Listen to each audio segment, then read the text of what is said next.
Hi everyone, my name is Terry Westwell and today is Tuesday, which means it's time to discuss our book of the week, which is The Gifted Chain by B.H. Gorden.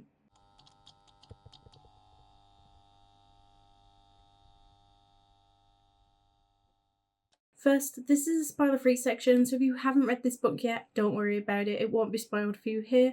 There will be some spoiler-related things that I want to discuss, but that'll be later on in the video and you will get plenty of warning. If you'd like to join in on any of the book discussions, send me your thoughts, comments, or even a short video clip of you discussing the book, then I'll list the next upcoming 4 books in the description below.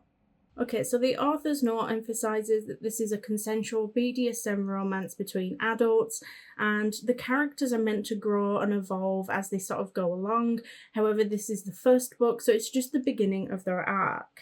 So I went into this fully aware that it was probably going to be quite dark, and I have read and enjoyed books, that are pretty intense in this sort of genre before. Like Haunting Adeline definitely pushes the boundaries, so I'm not unfamiliar with or uncomfortable with a darker romance. But I'll be honest, this one didn't work for me and I ended up DNFing it around the halfway mark, which is pretty unusual. I think I've only DNF'd like 2 books before. And I want to be really clear here, I respect indie authors. I imagine it takes a lot of courage to put your work out there, especially when it's so personal and pushes the boundaries like this one. But I also think it's important to say when a book crosses a line, and for me, this one did. Okay, so a quick summary. This book follows Alex, who's been obsessed with musician Dorian for as long as she can remember. His music, his image, even just his presence in pop culture has consumed her thoughts for years. But when her university grades fall short, she accepts an unconventional job offer that throws her into Dorian's world. A world where control, submission, and psychological intensity are at its core. Okay, so this is usually the moment where I would say if I was to compare this to any other book. However, I don't really want to compare this to any other book for the time being. Despite what the author's note says about consent and adult dynamics, it didn't really feel consensual while reading it. From the very beginning, there was a strong imbalance of power, and not in a safe, negotiated, or structured way that BDSM relationships rely on. Instead, it just straight up felt like grooming, the very nature of Alex's obsession with Dorian, not to mention his manipulation and control over, just made the whole relationship feel deeply uncomfortable. Like, there were several moments where I had to stop and think, what am I meant to be feeling right now? What is the author trying to get me to feel? Because it didn't read like a dark consensual fantasy, it read like a romanticization of coercion, abuse, and assault, and that's a problem. I genuinely believe that dark romance can explore power exchange, trauma, and emotional damage.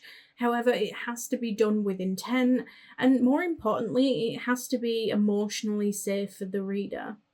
And that doesn't necessarily mean happy or easy, it just means that the reader can trust the author to hold in the reins even when things get disturbing. And in this case, I did not feel that trust. The emotional dynamics between the characters just felt really thin, and the BDSM label felt really undeserved because the necessary trust, communication, and care just wasn't there. Without those things, the story starts to feel like a misrepresentation of sub-dom relationships, and that can be really damaging to the BDSM community as a whole. So yeah, unfortunately, I had to put it down. But that's not to say that the story won't work for others. I'm sure that there are readers who will be intrigued by the premise and will want to see where the story goes from here, like the person who recommended this book. But personally, I felt disturbed, and not in a thought-provoking, cathartic way, but unsettled and disconnected. Another issue I had was with the writing style. There was a total lack of emotional depth with the main character Alex, so you never truly knew what she felt about what was happening. You didn't get any of those internal monologues or emotional beats that help you connect to the characters, especially in a story that's meant to be quite emotionally intense. So for me, it just made everything feel so much worse. So as for the question, would I recommend the book? I'm not going to rate The Gifted Chain because I didn't finish it.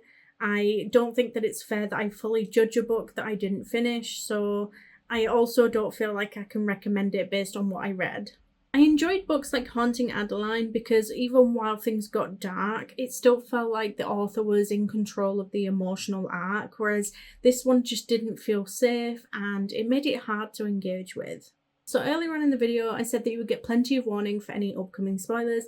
This is that moment, so if you haven't read this book yet, I would suggest going and doing that first, because beyond this point, there will absolutely be spoilers.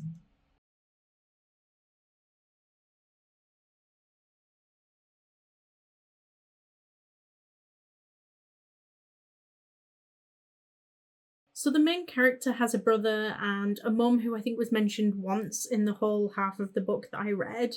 I still don't feel like I know anything about her life, her past, her personality, other than the fact that she's obsessed with Dorian. And for a story about psychological control, that emotional blankness just made it so much harder to engage, and maybe that was kind of the point, but I don't know. So I will avoid going into full spoiler territory because I didn't finish the book. However, I will mention the moment I personally had to put the book down. So I was rooting for Alex not to fall deeper into this dynamic, but to actually get out of it.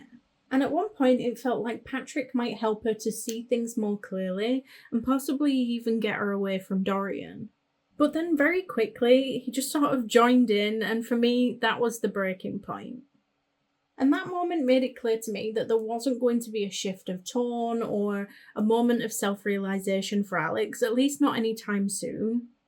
And honestly, I just couldn't keep reading. I wanted her to just go home and be safe, and that isn't the type of tension that I like in a romance, dark or not. Before we go any further, I actually wanted to give a shout out to the viewer who recommended this book. They also shared their thoughts, and I thought it was a really interesting take, so I wanted to include it here.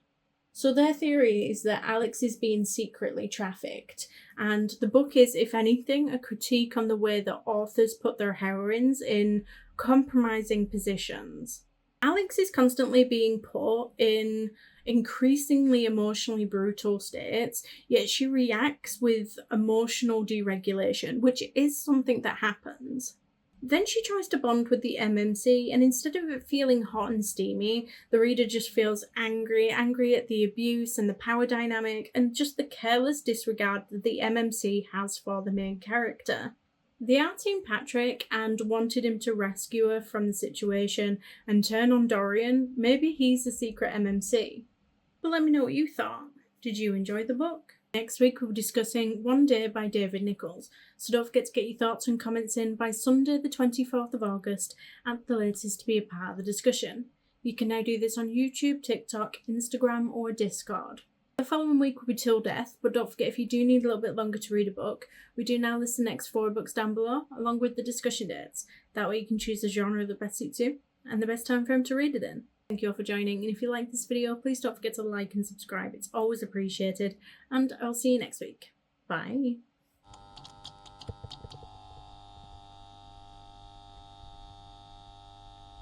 If you like romance, fantasy, or even thriller, basically anything fiction book related, then I suggest you head on over to the channel's intro video, where you can find out more information on how you can take part in this online book club.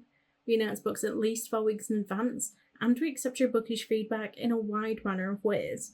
Post your comment below a video, send in a voice note, or even send me a short video clip of you discussing the book. Alternatively, you can just send me a direct message.